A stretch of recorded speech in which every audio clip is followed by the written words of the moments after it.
Hey there, www.andrewmarkmusic.com. This is a Riffvlog on involuntary van life. I'm gonna have to flesh that out. This is the end of a chapter for me. 10 years in this apartment, coming to an end. Thank you, Government of Canada, and really governments around the whole world who have behaved so badly to the lower demographics within the pyramid that it's unfathomable. I asked me in 1989 if I'd be sitting here doing this video today under the circumstances. I'd say you were crazy. So first off, I understand, moral relativism. I understand that in India, because of government policies due to COVID, people are actually dying of starvation. I'm not dying of starvation in Canada. I'm being made homeless through government edict. It's involuntary. And if you understand the political concept of voluntarism, then you know that this is not good. If somebody wants to volunteer to live in a van, 2 thumbs up. Like when I was 19, I volunteered to go live on the streets for 7 years. It was awesome, best time of my life, because I had the freedom to choose to do what I wanted to do. This is not that. This is enforced homelessness. By government edict, they're enforcing homelessness on millions and millions of people around the world. Maybe God knows how many. Very high. Could even reach 1 billion people when this is all said and done. We'll have to see how bad it gets. I've taken notes here, so yeah. The other aspect of this that I just find incredibly stupid is in Northern Hemisphere countries to shut down the economy on the 15th of March, and don't miss the symbolism of that. And that tells you the day they did it, it tells you everything you need to know about these people and the cult of 33 that's doing this. There is no need to shut down the economy in the Northern Hemisphere because of a cold virus with a very low mortality rate, and the only people it takes out really on aggregate are the weak, elderly, and very young. So it's cost a fortune for the government to say, okay, you can't earn a living to certain people, which is a lot of people, through the summer months. There is no need to do that. And to rub salt into the wound, by the end of August, the end of September, just as flu season is going to come up again, and just as a likely second wave is hit, all these, it's called CERB in Canada, it's all going to be taken away. So this is this withdrawing of any kind of support is going to time with mass evictions. I'm being left homeless. My little business that was viable here for 10 years, gone, wiped out. So this is just the worst possible handling of this situation. They should have, from March 15th to March 15th, just declared if they're going to do a CERB like this, do it for a year, get past this virus thing as much as possible, but to shut down the economy during a season where most people can make a living, they didn't need to print up this money for welfare during this season, not with the death rates on aggregate. And I pointed out many times, 2,500 children a day die on this planet, every single day. And the governments of the world never deemed it necessary to shut down the economy. So there's just something going on here that's totally unpalatable from the processes of logic and reason. The other thing that I've noticed is their policies are very selective about who gets to earn a living. There's a construction site over here that they didn't miss a day through this. Okay, so that top of the pyramid, if you have deals with the money lenders, there's in every city around the world, I imagine there's Babylonian cranes. Those people didn't miss a heartbeat as far as losing income. The billionaires have gotten richer, the Jeff Bezos, the Bill Gates. They're using this to just to even make more obscene amounts of money. I can see, I think like the golf is really symbolic of who gets to make a living during this virus and who doesn't, you know, so that's symbolic of elitism. Yeah, they can go golf and make a living, but I can't. And I'm a great lover of the game of golf, but that's not what this is about. This is about like just economic treachery, and there's people out there saying that this is just a continued robbery of the commons, and I would tend to agree with that. So anyway, I'm gonna make the best of my van life. You know, I'm tough, I'm a survivor. Okay, what else do I got here? So the other issue here is that citizens around the world aren't able to sue the governments. Like people, if you ran a business where you made $100,000 a year and you've been wiped out, you should be able to sue the government for losses on this, you know. So obviously they're going to make it, the government is going to make it so that nobody can sue. I kind of view that as fascism, you know, and I've been saying all along on my blogging that the end result of neoliberal economics, not liberal culturalism, that's a whole different issue, but the end result of the economic philosophy of neoliberalism would end up in soft fascism, and that's what we have now. Just an aside here, 2 thumbs down to Nietzsche, 2 thumbs down to Marx, 2 thumbs down to Rand. Yeah, no thanks. So, yes, okay, so you can't sue the government for loss of wages, but they're demanding if you owe taxes, hey, they're not saying tax amnesty. You still got to pay that taxes. So let me get this straight.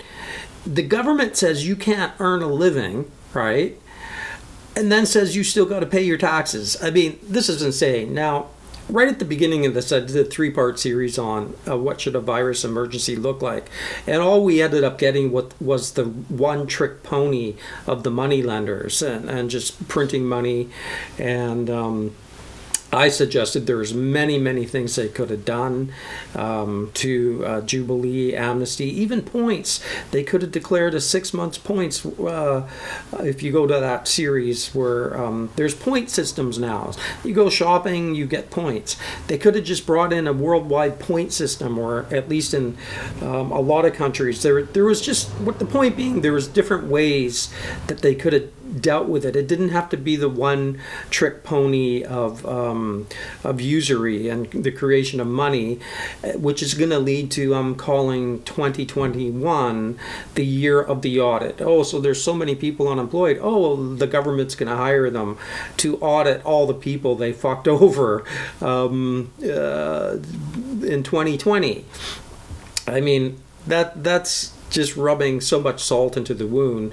You destroy the lives at the bottom of the pyramid, and then you're going to spend next year auditing everybody.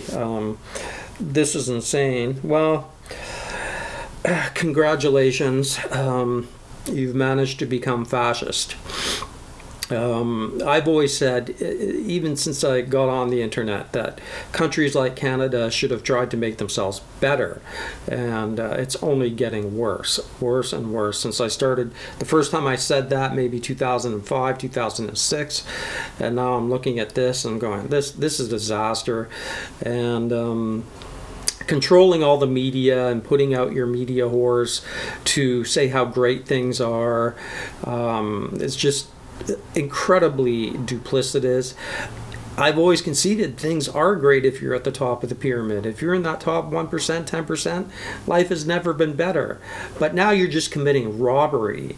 You know, now you're just committing theft at an unprecedented scale. And yeah, I think for me, it's next summer in Ottawa, and I'm just going to do everything I can to gather people there to protest against this. Not in any kind of Marxist way. Anybody that knows me knows that I reject Marxism. In general, I reject it because I believe that private property is the way to go about solving the issues of liberty and freedom. And ending usury, ending usurious economics.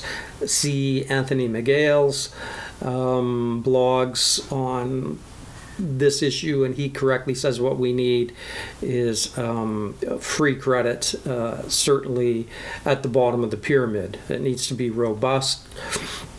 I've even throwing the usurers a bone and say, hey, you could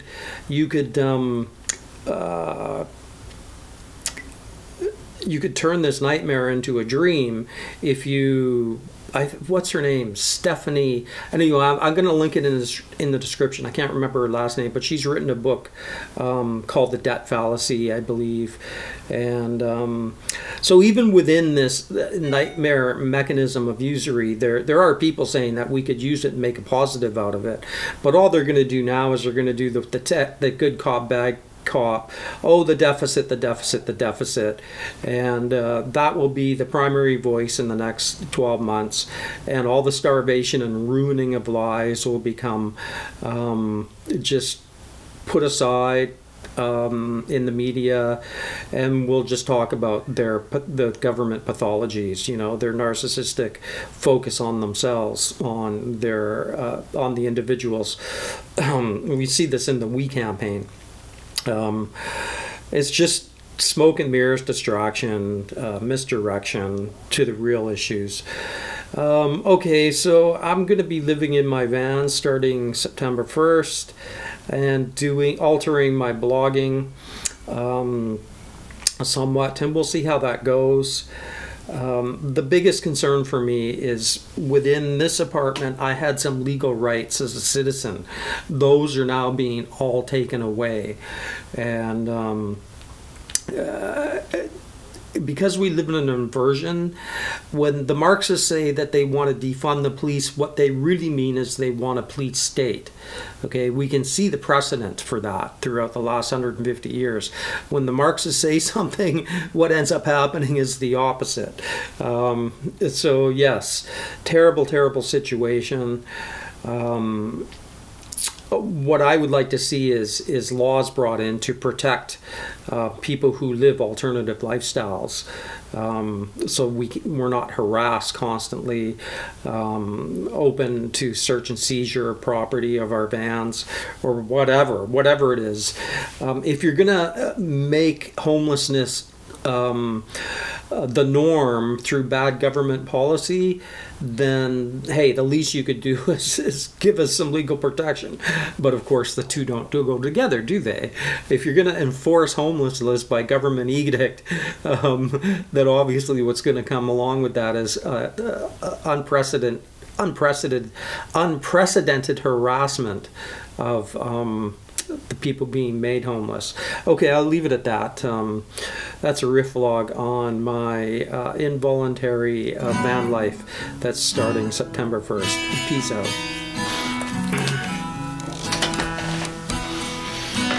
Over and over I lost and you won.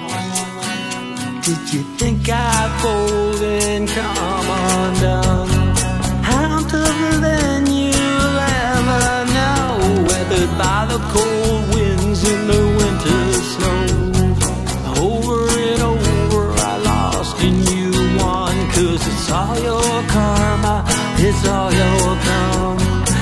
Over and over I lost and you won, yeah, it's all your karma, it's all your come.